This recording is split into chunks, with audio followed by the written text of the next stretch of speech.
Our light party the other day, and obviously the theme is all about letting your light shine. You know, Alice did a little talk, letting your light shine. But I thought, what does that mean for us adults? Okay, because we're telling the kids, let your light shine and getting them to sing the little songs. But what does that mean for us? What does that mean for you? Because when Jesus was giving one of his most famous talks, the Sermon on the Mount, he talked about the light. And when he says this, you are the light of the world, a city set on a hill cannot be hidden. Think about that. So he would have been on maybe a hillside, and the people around would have known that at night they would have been able to see the other towns built on the other hills and the lampstands that are available. They would be able to see the light. So he's there saying, you're the light of the world. What does that mean to you? Has anyone ever said that to you? Barry, you are the light of the world. Not the first time. Well, I can imagine that for you, Barry. But that is something that is addressed to us, to the church, to followers of Jesus, that you are the light of the world. A city set on a hill cannot be hidden. So I want to just really have three points on the light. And the first is this, that light isn't for comfort, it's for clarity. Because we like our comfort, don't we? Come on. Who's with me? We like our comfort. We get into our comfort zone. But when it says we're the light, it's not for our comfort. It's to bring clarity to other things. We all have different personality types, don't we? And who's more introverted here? I'm an introvert, so I can put my hand up. That's me. Who's extroverted? Who's just the life of the party? You go somewhere, you'll just talk to everyone. That's good. We have different personality types, don't we? But we're all called, let our light shine. So what does that mean? Because on the one hand, we've got this idea of the Bible says, don't let your left know what your right's doing, and don't make a show of it. Don't go out to the street corners and be making prayer just so people can see you. But then on the other hand, it's clearly saying, but you are the light. And you do need to be seen. What good is the light if we're just going to cover it up? So there's a heart, there's a motive there, isn't there? It's perhaps not. It's not saying be invisible. Do the best you can to be invisible. This light is going to be stealth light. But it's saying let the heart behind it be right. There are times when you will stand out because of your faith. We've looked at that before, but there are times in your life where you have probably had to do a certain thing because of your faith, and you have stood out. Yeah? It's sort of put your head above the waves, so to speak, and other people have seen that. They've observed that. Maybe good or bad, but it has had an impact. It's had an effect. Now, I remember when I was at school and at uni, I would always try and, keep my faith to myself. That's not a good thing for a pastor to say. I wasn't a pastor then, it's fine. But I was what I refer to, you've heard this before, I was what I refer to as a stealth Christian. Yeah? So I was a Christian, but I was in stealth mode. But really, I think what a lot of that came down to was, I was young, and I didn't really have the mindset of thinking other people will want what I've got, which is strange, isn't it? Because I think, well, if being a Christian is good enough for me, it's changed my life, why would I think it's not going to help anyone else? Does that make sense? And you grow, you work through these things. But I just wonder, how many of us, if we're on that scale, on stealth mode over here, it's like people are like, just give it a rest, blimey, like, we know you love the Lord, come on, what else is new? Where do you think you would fit on that scale? When you're just going about your life? Are you in stealth mode, or are you in, if I see an opportunity to pray for someone on the street, I'm just going to take it. Even if, I'm not worried about comfort. I'm worried about clarity. Because we all have different levels of comfort zones. And we've got to be wise as well. It doesn't say, be a burden. But we all have something. And that's what I want to just unpack, really get to that. We all have something. If we were not the light, he wouldn't have said it. If just some people were the light, he would have said that. Like, some of my followers are the light of the world, the rest are just really good followers. He said, no, when I live in you, when you follow me, I live in you, and the Holy Spirit lives in you, you are the light of the world. And you then get a really important job of carrying that. So do we carry it? Point 2 is that light shines strongest in darkness. John 1:5 says this, the light shines in the darkness, and the darkness has not overcome it. Really obvious. We know that, don't we? But if you know me, sometimes I like to think deeply about something, sometimes to my detriment. But it is fascinating, really. We have this light we're enjoying right now around us. Yeah? We've got a few light bulbs, but the majority of the light is coming from where? The sun, obviously. We get that. This ball of energy, millions of miles away, is creating light for us right now. And we never give it a second thought, We just we have day and night. But when we think about that, when we're facing away from the sun, and we're starting to know in winter, right, how dark it gets, and early, yeah? But the light we're having right now is created by something so far away, but has such an impact. We structure our entire society. All of them, don't we? We structure all of our societies around the light, don't we? You notice that? We mainly do most of our stuff in the day, and we go to sleep usually in the night. The light is powerful, and it shines strongest in darkness.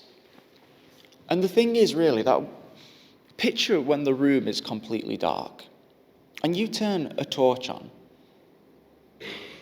It has the effect of, it just pushes it back, doesn't it? So if we take this metaphor and we're looking at it, what does that mean for us? Because if the world is, and this is where it gets difficult, because the Bible does say the world is a dark place. And we don't necessarily want to dwell on that too much, but it is part of the Christian worldview, that what we see, what we observe now is the fallen world. It is not a finished state. That's why there is so many problems everywhere, because there is a darkness, a spiritual darkness upon it. And that's why things like greed and pride and selfishness, all these things abound in the world, don't they? And sometimes, often, they're actually even glorified. They're celebrated. We're taught from a young age that these things are good. If we want to get by in the world, we have to play by these rules. We have to do these things. And we have to look after number one. Who's number one? In the world standards. And there is some wisdom. I understand that. We're not being completely unrealistic. I get that. But from a theological point of view, Jesus doesn't actually prescribe to that narrative, does he? He says, actually, first and foremost, what we are meant to do is we serve the Lord our God with all our heart, our mind, and body and soul. He says that is number one. He says number one is we serve, we come under, we submit ourselves to God. Because when we do that, all the other things fall into place. And that is a way of us showing the light. The way back, Genesis, it talks about the earth and how a darkness covered it. And there's a lot of allegory, and there's a lot of interesting things about darkness in the Bible. But there's always this narrative. There's always dark, and there's always the light. We are the light. So what does that look like for you? Each one of us, because it's probably different, right? It's probably different. Barry's the light. What does that look like? Beth is the light. I'm the light. When we go through life, when we go through our Monday, Tuesday, Wednesday, Thursdays, we have to do our best to carry that, don't we?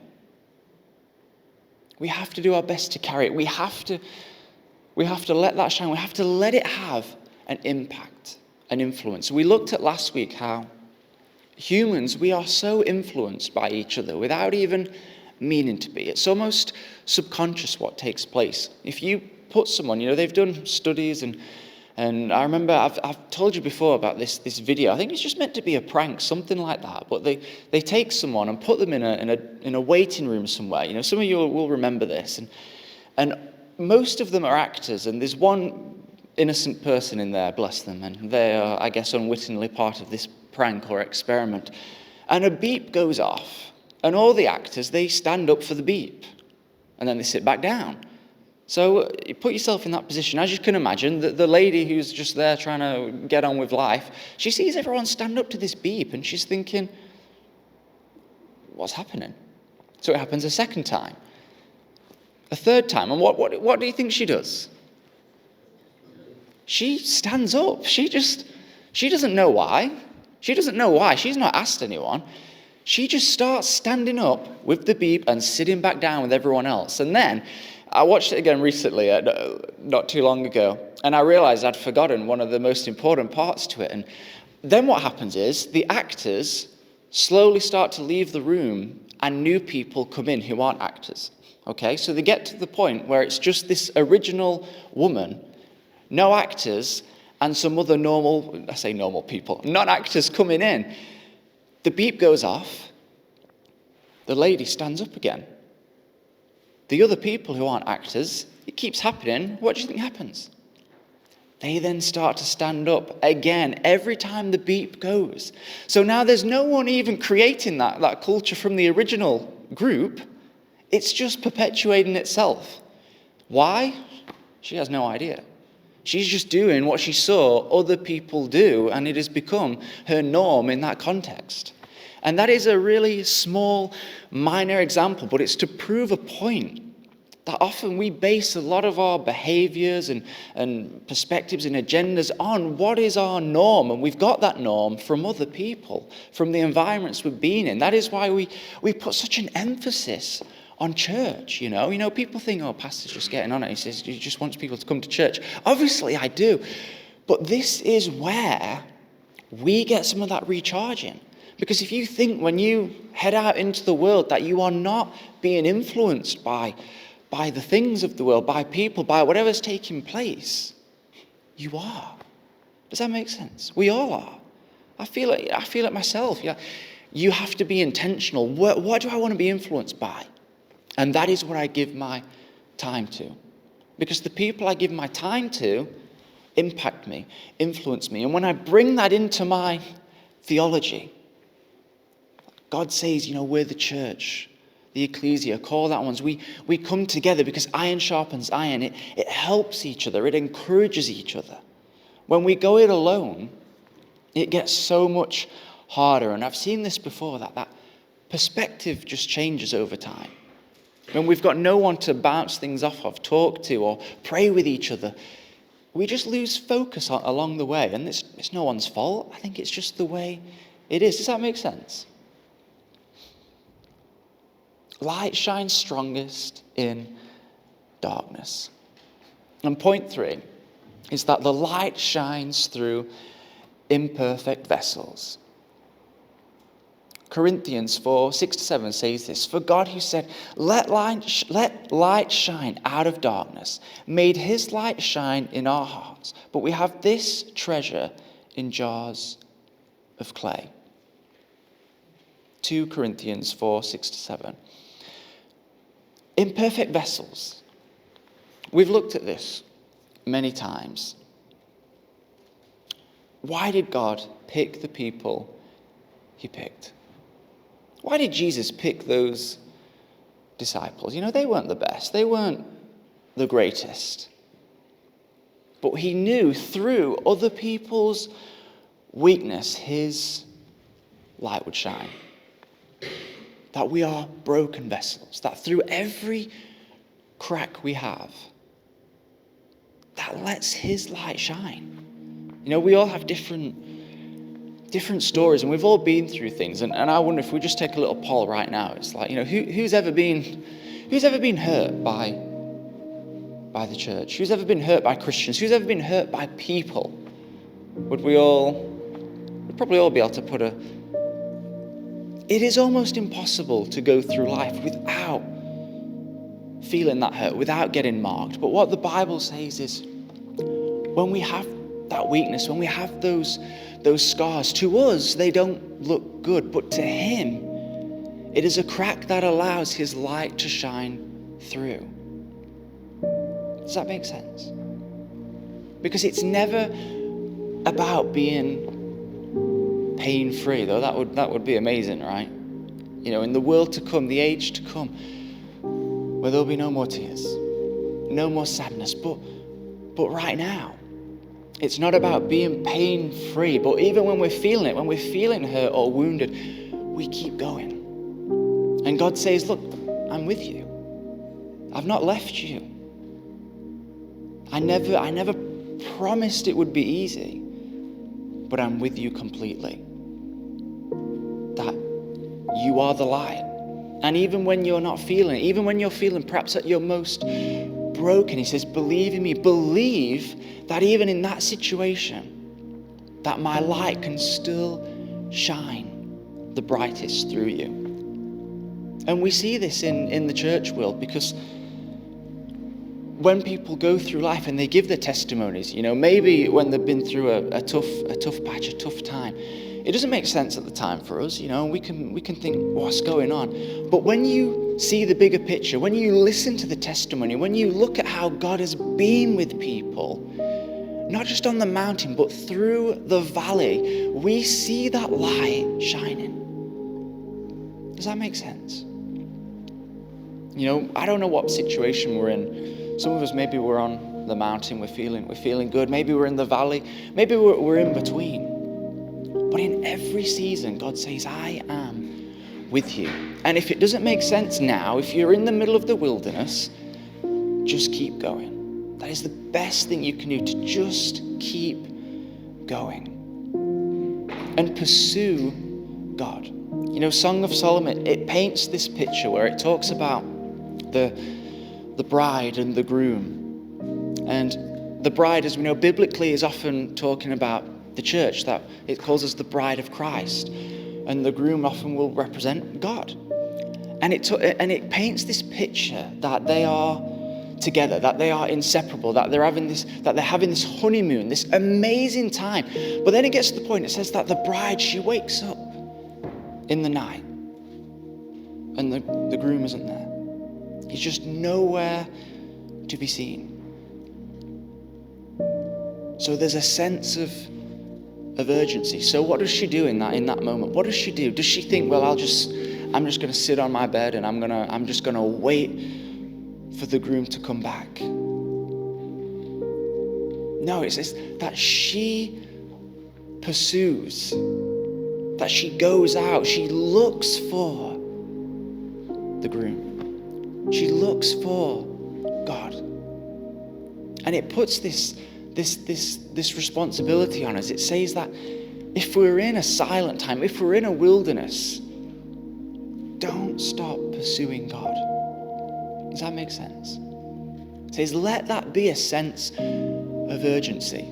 And I get this completely from a physical level. Sometimes we have this disconnect between our spiritual life and our physical life. But if you were to wake up in the night, middle of the night, okay, and if you live with someone or you've got a spouse or kids, imagine for a moment that you wake up and that person is not in the house.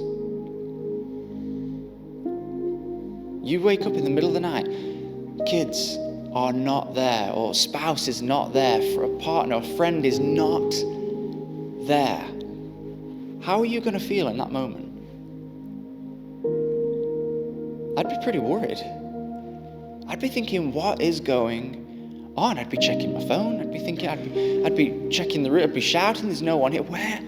Then you'd be going outside, wouldn't you? It says that kind of urgency. He says, I want to see that spiritually. He says, I want us to have that same level of, God, where are you in my life? As if we were to wake up in the night and have to go looking for a loved one. He says, because even though that can sound strange, because our relationship with God is unique, and even though he's always there are times when we're distant. But he says our spiritual life is so important, and it often gets overlooked, but it's so important. When we get physically hungry, we get reminded that we're hungry. Yeah? Is anyone hungry right now? Checking the watch, you're thinking, I've started to... Our bodies get physically reminded. We can't go too long. Like my body, it needs some sustenance. It needs something. Spiritually, the problem is when we're hungry spiritually, it can feel a little bit different. And what happens is we just tend to feel numb. That's what happens. We just get a little bit numb. And then a little more numb. And then before we know it, we don't even realize we're spiritually hungry. We just feel disconnected. Does that make sense? Physically, when we're hungry, we never let it go. We try not to miss a meal because your body will tell you. Spiritually, you can miss a meal. And that can become a habit. That can become a norm. That becomes the environment. And I've seen this before. I've had seasons myself where before you know it, you can have a week, 2 weeks, a month, 6 months, a year, and you're living in a spiritual wilderness. You still love God. You still believe in him, but we're living in the wilderness. We're waiting in the room. We're waiting in the silence. We're waiting for him to come back. And sometimes he will absolutely do that. But others, he puts the responsibility on us. It's pursue me, seek me out. Ask, you will receive. Knock, and the door will be open. Seek, you will find. So what kind of situation are we in this morning? Do we need to do any knocking or seeking? How is our light feeling? Your scale of 1 to 10. Are you do you feel like you're shining bright? You're one of those LED bulbs that might be getting banned in cars? Or are you just a little flicker of I don't know, just a little flicker of a flame that's being blown in the wind? How do you feel? Because there's no shame in it. And some days it alternates. But the point is, God says this, you are the light. Don't ever forget that. And your light, what you've got living in you, can have a massive difference on other people. And it pushes back the darkness, whatever that looks like. That when you are emitting that light, you're living in it. The darkness, it just cannot claim you. You get that? Doesn't matter how we're feeling. We know if we were in total darkness right now, we put a light on and we're holding it close to us. It does not matter how strong that darkness is. It cannot claim us while ever we are holding that light. And that is each one of us. You know, spiritually, you're glowing. If I could just press a little button right now and see things spiritually, each one of us would be glowing like a city on a hill. You know, he always picks those who don't expect. Moses had a speech problem, yet God made him the voice of freedom, the voice of his people. Gideon, he hid from battle, but God called him a mighty warrior. Peter denied Jesus. He was really in stealth mode, okay? That's more than stealth mode. And yet he became a preacher of Pentecost. That him with Apostle Paul, a lot of the early church was literally built upon. So what could we say with our light shining? We're going to go into communion in a minute. And you see, it's not just for the kids, is it? You know, we tell the kids, let your light shine. But it challenges me. You know, where do I let my light shine? What can I do to bring Christ to this world a little bit more? Let his will be done on earth as it is in heaven. His will, his agenda, what would he want to see done on earth as it is in heaven? And he often does that through people, through me and you. Don't let the spirit of apathy set in. You know, that is, I really think that is probably the biggest thing we are contending with in the West. You know, it is, and I don't want to get too scary or preachy, says the preacher, but I do think spiritually that is one of the toughest things we're dealing with, the spirit of apathy.